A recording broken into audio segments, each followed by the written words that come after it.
Hi guys, it's Steph here from the Novelty Corner and welcome back to my channel. Today I'm here with another Books Beside My Bed video. This is for the reading week of the 25th of Feb to the 3rd of March. However, I'm filming on the 3rd of March. It is the morning. I haven't read anything today. The reason I'm filming a day earlier for you guys is because I've got a wedding tomorrow, and if I don't film it today, I won't get a chance to film it tomorrow and there'll be no video on Monday. YouTuber life, really. But I did want to film my wrap up. I am planning on reading a couple of books today, hopefully, and you'll hear about them in my wrap up next Monday. This week I read 2 books and started a third. I read a total of 735 pages. That would be my printer talking.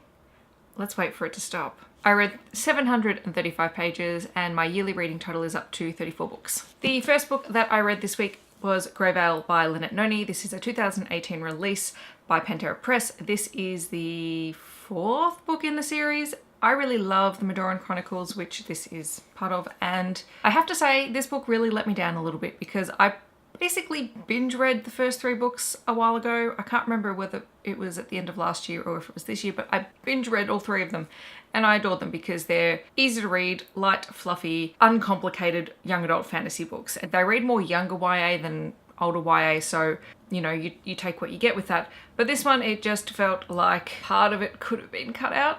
And I hate saying that because I did really enjoy the story and I love the characters in this book and I love the world. It felt like it took forever to get to the point this time, and it's not a short book. That said, the cover is gorgeous. I absolutely love it. I can't say too much about the plot because, you know, 4th book in a series, but essentially this follows Alex forming even more alliances than she has previously and the impending threat to Medora. I like that stuff, but it just felt like there was a lot of politics involved and that just wasn't gripping for me because part of me was having trouble suspending disbelief that a 16-year-old was negotiating with local governments. I know I shouldn't feel to say that, but it was just really difficult to suspend disbelief. 3.75 out of 5. I think I rounded it up to 4 stars on Goodreads because I love this series. I have an attachment to it, but yes, wasn't my favourite one, unfortunately. And the second book that I read was actually a collection of short stories. It is the Norse Mythology collection by Neil Gaiman. This was published last year in 2017 by Bloomsbury.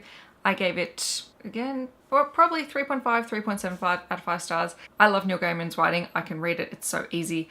This was a really easy collection of short stories to read. Some of them were 3 pages long, some of them were 20 pages long, but all of them were very easy to read. They had a very contemporary feel to the mythology stories, a lot of which I was familiar with, but I hadn't specifically read anything like that before because I don't tend to read a lot of mythology these days anyway. I think I read a little bit when I was younger, but they do feel very contemporary and very familiar. So it made it really easy to read them. Would someone who's hardcore into mythology like it? I don't know, possibly not, but for what it's worth, I did.